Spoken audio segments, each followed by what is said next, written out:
Look at my face. I'm his mother. If you think... Tonight on Talkin Pictures with Jan Wahl, Losing Isaiah, the emotional new film that pits Jessica Lange against Halle Berry in a racially charged adoption battle. It opens this weekend, and I'll be reviewing it. Plus, we've got my interview with the husband-wife director and screenwriter team of the film. Children who are crack addicted are the children that we think of almost as trash. What do you do with them? The fact that this is not true. Oh, you mean it only appeals to the very best palate? I'll also review the new Miranda Richardson-Charles dance movie, Century. Don't, for heaven's sake, get more arrogant than you are already, will you? And it's memorabilia night right here on Talkin Pictures. A San Francisco collector has brought some of his extensive collection, and we'll be opening the phones to your calls.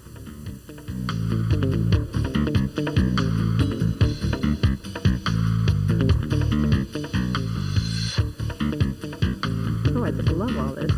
Ooh, hi, everybody. I'm Jan Wahl. Welcome to Talking Pictures. Boy, I'm surrounded by all this great memorabilia. I'm a fan of old movies, so I'm very excited about this show. Memorabilia collector John Malanga has brought all this stuff that you see here, and it's great stuff. I brought a few of my own favorite things, too. And some of this will really take you back. It'll be fun, and also we'll tell you how much it's worth. Maybe you'll have questions about if you have some of your own memorabilia. But, I mean, just look at a little of this. We're talking a beautiful photoplay magazine, the large ones, which are even harder to get, with the Great Gable on the cover. Oh, Clark, I love you. And then here's a really beautiful one with the Snow White and the Seven Dwarfs. So there's all kinds of wonderful memorabilia here. Statues, gorgeous posters. Wait till you see it. You won't believe it. So we're going to have a lot of fun with John Malanga and his incredible collection. I'm so excited about it. Even a hat. Look at this hat. This hat was worn by Ruby Keeler. Speaking of Ruby Keeler, on the show tonight, we're going to give away this brand new copy of 42nd Street, a wonderful musical. They don't make them like this anymore. And anyway, we'll be giving away this copy to some lucky listener who knows the trivia question about 42nd Street. It's going to be a tough one. Also, my interview with the director-screenwriter team of Losing Isaiah, Steve Geilenthal and Naomi Foner. That's later in the show. I'll also review the film Losing Isaiah, also Century, and Bye Bye Love as well. So that's going to be a lot of fun. The woman who wrote Losing Isaiah also wrote a wonderful movie called Running on Empty. If you ever saw it, you'll never forget it. It's with Christine Lottie. It's about a couple of 60s radicals running from the law. River Phoenix was brilliant as the very intellectual, very sensitive teenager. It's good when they show teenagers as bright as they really are in the movies and not the way they often are treated in movies as horny or dumb, or it's so unfair to do that to kids. Anyway, that movie was Running on Empty, and you'll see with Naomi I ask her about that, as well as talking about what a hard sell to the studios the movie Losing Isaiah was. Some quick gossip, and then we'll get right down to it. They just announced that Merchant Ivory Productions, who makes wonderful movies, quality movies, have signed Anthony Hopkins. He's going to play Picasso. The movie's going to be called Surviving Picasso. I hear Picasso was pretty tough to survive by those who knew him. So that should be a wonderful film. I just saw this week the new Merchant Ivory movie starring Nick Nolte about Jefferson in Paris. Nick Nolte is Thomas Jefferson. It's going to be very controversial when it comes out, and I'll tell you about that in the weeks to come.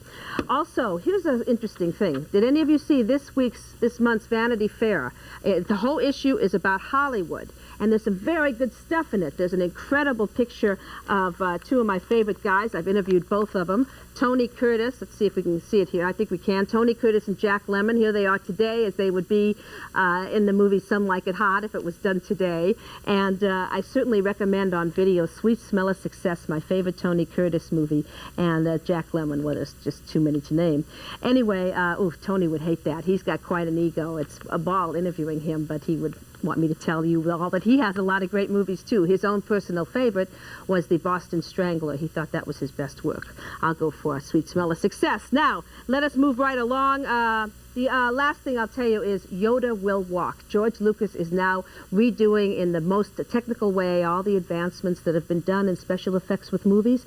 He's gone back to Star Wars, and now he's going to have Yoda, that wonderful creature from the Star Wars movies, walk. And we'll really get to see him do a lot of things we didn't see him do before. That movie will come out at the end of this year. So look for a great Christmas release of a new look at Star Wars. Coming up, we're going to do my review of Losing Isaiah. That's coming up next. And let's see, what else is coming up next? Who knows? But stick around. We're going to talk about Bye Bye Love, Century, Isaiah. Those are the 3 movies I'll be doing next. And then after that, it's John Malanga and his incredible memorabilia. It's a passion of mine. I can't wait to share it all with you. So stay with me right here on Talkin Pictures. Here's a clip from Losing Isaiah. She must drink lots of milk and eat green vegetables if she wants to be a good mother. The doctor Kyla, what's the matter? tells her not to drink any alcohol or take any medicine. It could harm her. Big.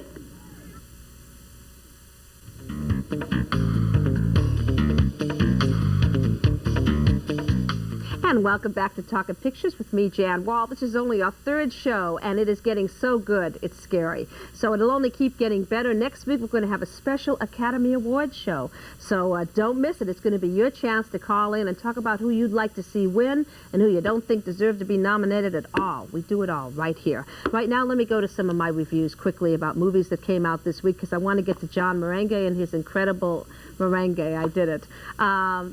Malanga. Well, whatever. John, his great stuff. It's fabulous. We're going to get to it in just a minute. But moving right along, let me get to some movies that I'm sure are the names of. The first one is Losing Isaiah. Now, this was a very hard movie to do in terms of getting people to go see it. It's a strong story. It's about an adoption.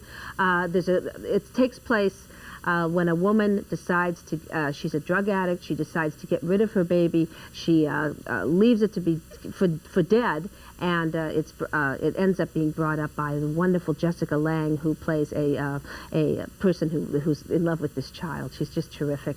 Anyway, let's take a look at a quick minute from the movie Losing Isaiah. Here. Look at my face. I'm his mother. God says so. Take yours. I didn't have to take them. You threw them away, remember? Any animal can give birth. That doesn't make it a mother. Oh, so you calling me an animal? If you think you're just gonna walk up in this court and take my baby like you take some puppy from a pound, you got another thing coming, lady. You ain't gonna take my baby from me. He's not a baby.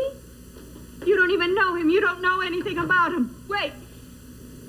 Don't do this. Don't do this to Isaiah. Don't do what? Tell him the truth? That his real mama is as black as he is? Black. All you people think about is color. You people? You people? Well, me and Isaiah, we the same kind of people. But didn't you notice?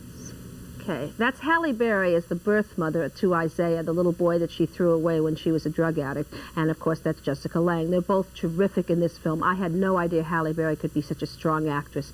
It's strong stuff, but it's worth seeing. It's beautifully written and directed, as you'll see in my interview coming up with the people who did it. And they're the hats. That's 4 hats. That's the highest I give it. I can give anything. It's an absolutely sensational picture, and I highly recommend it. Well, once in a while I go to 5, very rarely. I mean, it takes a Schindler's List to get me up to 5. Tootsie, maybe. But anyway, I highly recommend this wonderful movie, Losing Isaiah. Don't be afraid to cry in movies. It's worth it. It's cathartic, and it's certainly a good one to bring a handkerchief to. Losing Isaiah. Don't miss it. Now, moving right along, I'm just glad they still make movies like this. Here's a movie that's sort of for the Masterpiece Theater crowd, and that includes me. It's a lovely, big epic. It takes place at the turn of the century in London. It stars Miranda Richardson and Charles Dance. Let's take a look at Century. I didn't think you'd come. I really didn't. But curiosity got the better of me. This will seem very, very rude. In fact, practically the rudest and most inept thing anybody could ever do.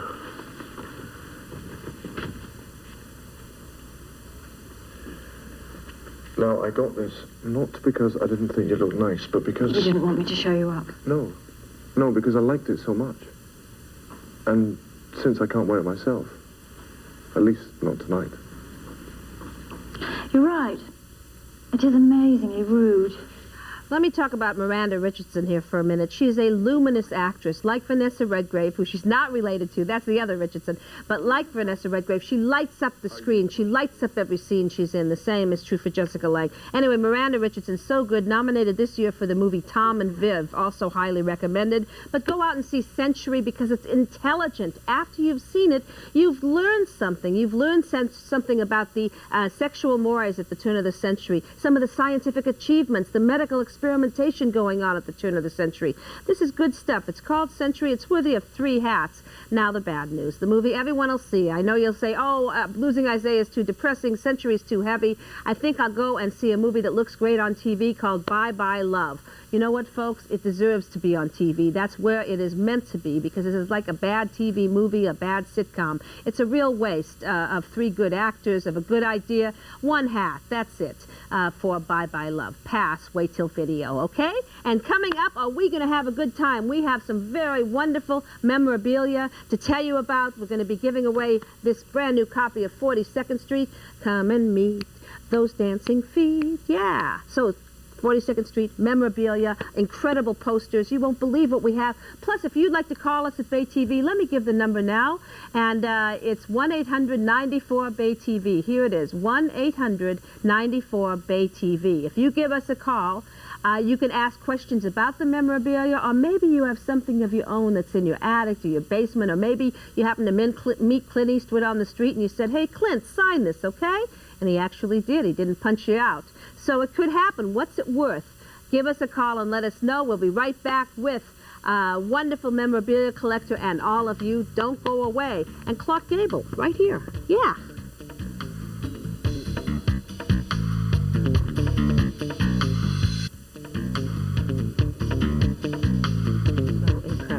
Love it. And welcome back to Talking Pictures with Jan Wahl. I'm so glad to be sharing one of my passions with all of you. When I was a little girl at Warner Avenue Elementary School in West LA, all my friends would walk around with their comic books, you know, Betty and Veronica and Archie and Batman. And what did Jan walk around with? Jan walked around with photoplays. Jan loved old photoplays. Any kind of book like this one, especially something like this. Look at this with Rudolph Valentino on it. This is the stuff I walked around with because I was so fascinated by it. Fortunately, I kept some of my own. And fortunately, a man is with us who brought so many interesting items. I hardly know how to begin, but we'll get through them. His name is John Malanga, and welcome to the show, John. Thanks, Jan. How wonderful. Let's go through some of the items, and then we'll get into when this obsession began. Well, it's a hobby. It's a passion. It's both, yeah. For me, it's an obsession. Okay, great. Let me first get through a couple that aren't yours, just to get them out of the way. This is actually, I'm so excited I'm forgetting to breathe. Sorry, Joe. Joe is our executive producer, and he always reminds me to breathe. Okay, here we go. Breathing away here. Here is a little vest. This is from the Metro-Goldwyn-Mayer movie, The Pirate, with Gene Kelly and Judy Garland. It's an absolutely sensational movie. If you haven't seen The Pirate, the great Nicholas brothers are the dancers. And what you can see here is the MGM. It's very small.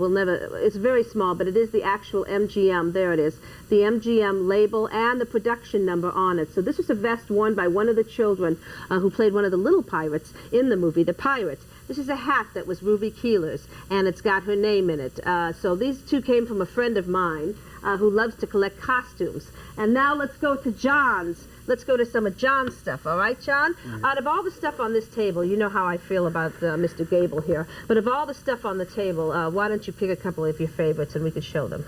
Well, this stuff right here, I mean, okay. I don't have favorites. I just buy what I like and what I see. And what made you buy the wonderful Miss Boop? There she is. Well, if you're going to collect anything, you have to have whatever exists. You know, somebody said once if they made more than 2 of anything, somebody's going to collect it. And I think that's true. And what happens is you go out looking for one thing, like I might have gone out looking for Pinocchio and come across something else.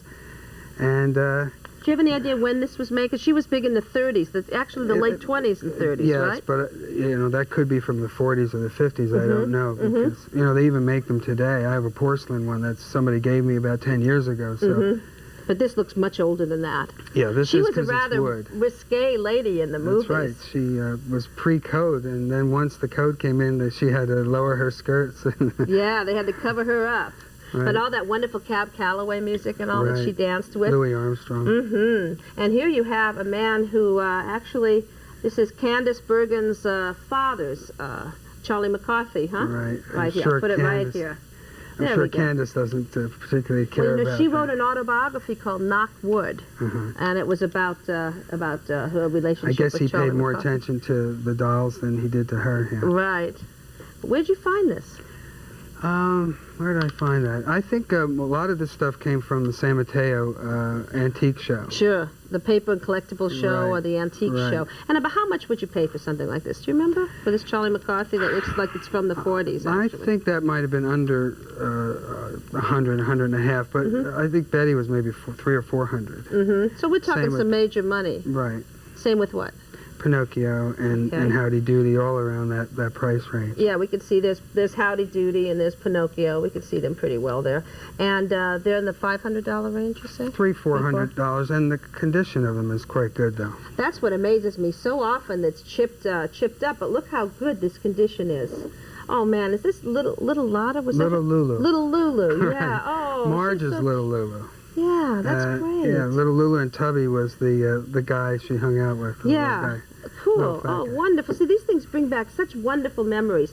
Now let's go to more the glamour world of Hollywood. I mean, this is really fun stuff, and some people would argue that Betty Boop is very glamorous. But here you've got a beautiful condition. Okay, and here it is right here. And what this is it's Rudolph Valentino. And you can see on the side, the wonderful thing about photoplay magazines is on the side they give you the actual year, so you know it's an original piece. This is from July of 1922, and that is, of course, Rudolph Valentino. What made you pick up these? Oh, I'm crazy about these. The ads themselves are so great. Well, as I said before, you go to a flea market or you go to a swap meet or whatever, and you don't not necessarily looking for anything in particular, and you come across something like that, and maybe it was 50 cents. How could you resist? This is going back to the 70s. You don't pay that now. So Yeah. I just No, a Valentino like this would be, to me, $100 if I was going to sell it. 75 to 100. 75 to 100, yeah, because think it's so. hard to get this condition, and Valentino's a cult figure. And there are very few men made it to the covers of these magazines. Exactly. Usually they were drop-dead gorgeous females, like one of my favorite in the whole world, Miss Marlene Dietrich. Dietrich was she had such exotic, mystery. You know, you think of our stars today, like let's say Madonna. Don't you know more than you want to know about Madonna? I guess But so. with Garbo and with Dietrich, of course, it's really wonderful. And ooh, you even found one with Miss May. Here she is. I know yes. she's your favorite, right? Oh, she certainly is. I used to be Snow White, but I drifted. Yeah. And wow, funny, what price decency? You know, that's a question I'm constantly asking myself. What price decency? Now, you picked these up a while ago, so you got a good deal. I wouldn't. I probably wouldn't collect them now. I came across them so easily, and also I knew somebody who was getting rid of all of them, and at really great prices when I first moved to San Francisco in '81. So they were still quite reasonable then. And I never bought any of this stuff with the investment in mind. It was just the visual appeal that they had for me. Sure. Remembering a lot of this stuff when I was young. Well, what's interesting about you, John, is you sort of are all over the board. I mean, you have your animation figures, Right. and then you also have your Shirley Temple. Here's a Shirley Temple, and you have your different.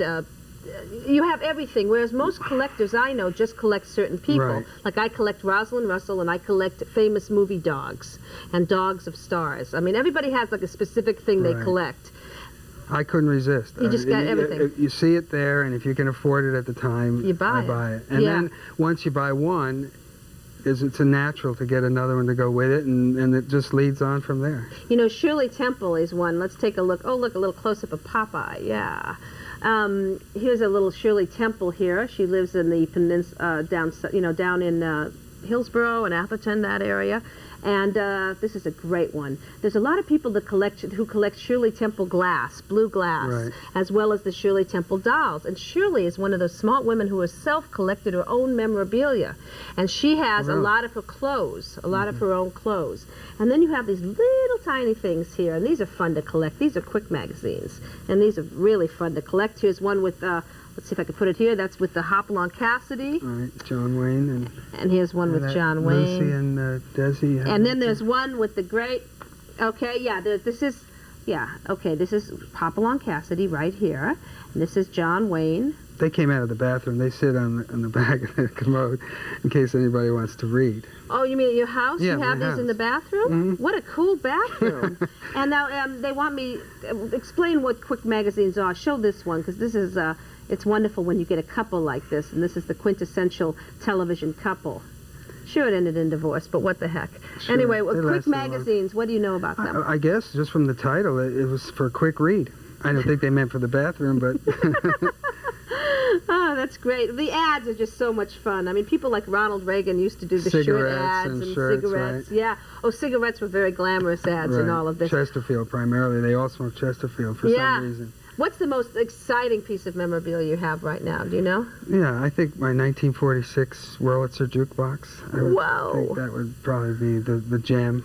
No, you didn't Same. bring that, but No. I can tell I'm going to have to get to know you better, John. Coming up, we are going to, after the update, we're going to, this is cute, I love, okay, after the update, we're going to talk about more memorabilia. John brought some incredible posters, 27 by 41, great big beautiful posters with Tyrone Power, with Miss May, and we'll take some of your calls, and also we're going to look at some of my own memorabilia I brought with, and a couple more clothing items. So much more to look at, and we're going to show you an original, what at the MGM auction they sold the ruby slippers for. You'll see the price right there. We'll show you all of that and so much more. Stay with us, and right now let's go to a Bay TV update.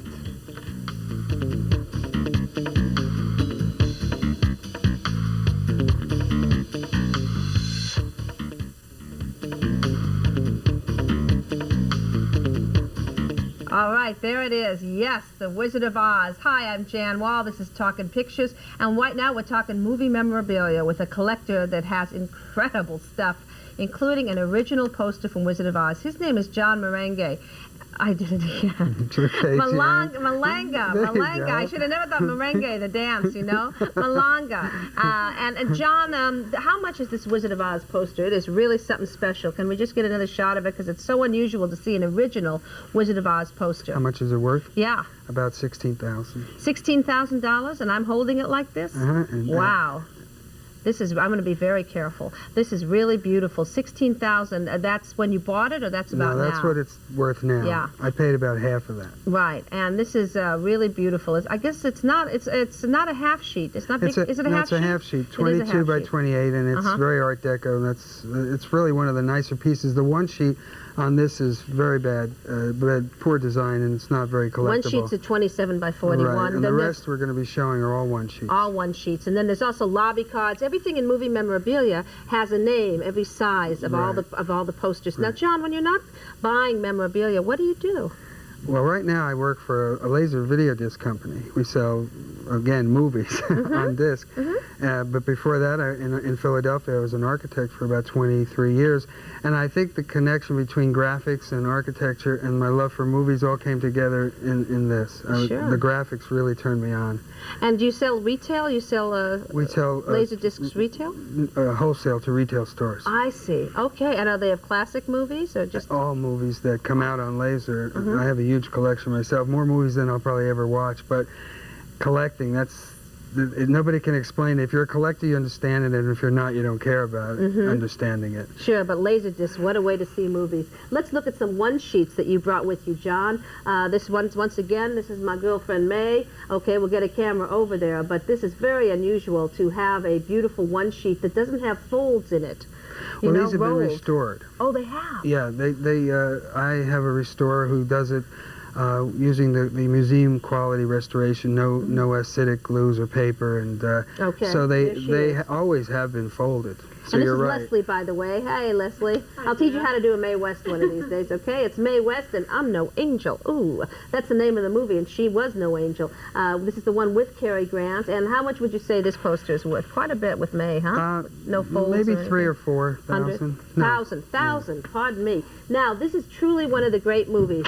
In a couple weeks, you're going to see my interview with Johnny Depp. He's just going to be in a new movie called Don Juan DeMarco. He watched the movie that this one sheet is from. He studied it to do his performance in Don Juan DeMarco. This is The Mark of Zorro, one of the truly great campy swashbucklers of all It time. just came out. It'll be out on laser this week. It's such a great one. And Tyrone Power plays a dual role in it. And it's a ball. And does it have, okay, it doesn't, what's the guy's name who played the lawyer on TV all those years? Raymond Burr, yeah. But he's in it, but he's not on the poster, I see. But all the great character actors, Eugene Follett and Basil Rathbone, Gail Sondergaard, that played the great bad lady. Wonderful, beautiful poster, The Mark of Zorro. Now, would that be about worth the same as a Mae West?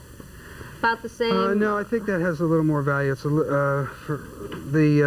really don't know how much that's worth. This one is worth quite a bit because this was designed by Vargas. He did the work for Esquire magazine, and it's supposed to be Betty Grable, but I think it's more of a generic pinup. And the black background, the way the light, the colors hit against the black background really makes them luminous. Wow, it is really something special. Moon over Miami. I didn't bring the other style, but it's a daytime shot of her sitting on a beach ball, and it's really nice to see the contrast between the two styles. That is so amazing. I just love it, and I love the quality. As you said, you had it restored. So often these posters were just folded, a National Screen Service. Well, they were shipped out to theaters. Right. And sometimes they were returned, and sometimes they weren't. Right. To National Screen Service. Now, one of my favorite people that got me to be a movie buff, I saw a lot as a little girl, and that's Errol Flynn. I love his joie de vivre. I'll take the Errol Flynn's Robin Hood over Kevin Costner's Robin Hood. Any time. Yeah. That was terrible. It really was. I mean, Kevin Costner was like a troubled Robin Hood, like a problem. And Robin Hood, you could follow Errol Flynn's Robin Hood. And the color, the beautiful color of these early films. Yeah, there it is. Isn't that funny? These posters were so beautifully painted. It doesn't look a lot like Olivia, but it sure looks an awful lot like Errol. And there, once again, it reminds me, when you look at the credit list on these posters, the kind of character actors they had in these movies. Claude Rains. I mean, does it get any better? Right. Let's just see. You bought all my favorites. Well, we discussed a little bit of what I thought you might like, and I went through them this morning and pulled them out. I can't believe it. This is truly... That's a beauty. This is truly this is a very sought-after movie poster. Yeah. But I can tell you and I are in a different league with collecting because I can't afford this stuff.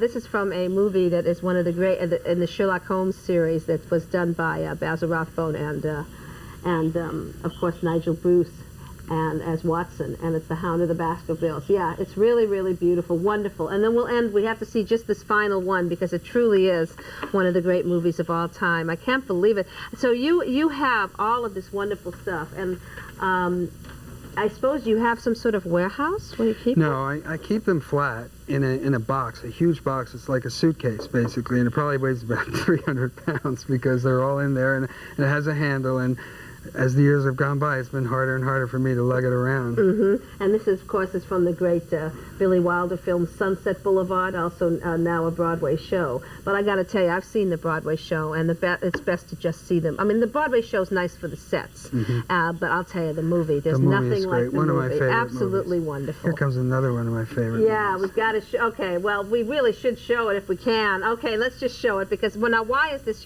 one of your favorites? I just remembered as a kid, I saw it, and I just like Rita Hayworth, for one thing, and I just think it's a great movie. It's a great film noir. It is. Good dialogue, good characters. And probably one of the most sexy moments in movie history is the Put the Blame on Mame number. Right, Put the blame on Mame, boys. Hey, that is great. And that's Rita Hayworth, of course, as Gilda, an absolutely sensational picture.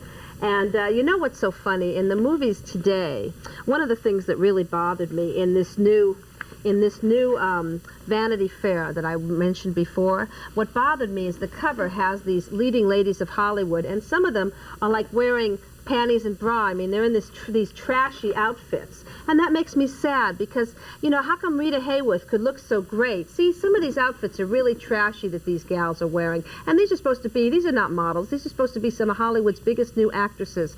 And to me, that feels very trashy and trampy, whereas Rita Hayworth and Gilda could wear this wonderful dress, take off nothing more than a glove, and be sexier than all of these ladies put together. Well, different times. Different times. All right. I could tell you're not a critic. But anyway, that's a wonderful, wonderful poster. Now, some of the, I brought a couple of things. Could I, Leslie, can you go over here and get me no? You're saying no, you can't? You can't come and get me that sleeve of Lana Turner's? All right, Leslie, you'll never work in this town again. Anyway. Anyway, there's a few interesting items here. Let's go to the still stores that we did of some of the things I brought, okay? John will do my show and tell. This is a sleeve. It's really strange looking, but it is a sleeve. It's from the Lana Turner movie, Diane, from 1956. Yeah, let me get it. It's hard to sort of see it. It's a sleeve. Let's see. Oh, yeah, here's the armhole. She had very skinny little arms, and this is the sleeve. It was sort of a big puff sleeve because it's from the movie Diane with Lana Turner and Roger Moore, and it was a costume picture, and this was like one of these big sleeves. And this was bought at the MGM auction. Now, let's show in the still store, can we, of the MGM, the book, the one that shows the pages of the MGM auction book and how much things went for in the MGM auction that was in 1970 when Kirk Kerkorian brought MGM. Yeah, that's the auction. There it is in 1970, and that's where some of the hats that I showed you, there's a Judy Garland hat I'll show you in a minute, came from this auction. When Kirk Kerkorian brought out MGM, he ran this big auction, and some of the items, if we can go to the page of some of the items, you'll see the red slippers, what they went for, and what some of these clothes. Have you ever bought any clothing, any memorabilia clothing? Yeah, see, here's some of them. Like, look, from Grace Kelly, the vest, the white flannel vest from the Swan. Now here for $50 you can get Gina Lola Brigida's Wedgwood blue gown from Lady L. And then change the page and look at the top. If you can see, $15,000 Wizard of Oz slippers. That's in 1970, a pair of them. I think there was 6 pair for Judy, is what I've always heard. Debbie Reynolds told me that, and she knows because she's a big collector. Right. So that went for $15,000. This is a Judy Garland hat that was bought at that auction. It has her name inside, and no, we don't know though. It doesn't have the production number. Unfortunately, it's when she was a little girl. You think it's from what? Little Annie Rooney? That would be a guess. Yeah, only. and it's got her name inside it, but unfortunately, it doesn't have the production number. So we can't trace it. It's better when you buy memorabilia of a star, clothing, always be sure it has the number of the production. Anyway, it's so fabulous. You brought some beautiful things, John, and I can't thank you enough for bringing welcome. them. I mean, my pleasure. I get so excited at this stuff. I could just stare at some of these posters forever. And I wonder, can we go out on this last poster that he brought with him, just There's because it's 2 more so there, incredible? Actually. The other one's gorgeous. Let's see if you can at least hand it to me. I could probably lift it right here if you want. Let me lift it right here, because there is a whole group of people in this world who love science fiction.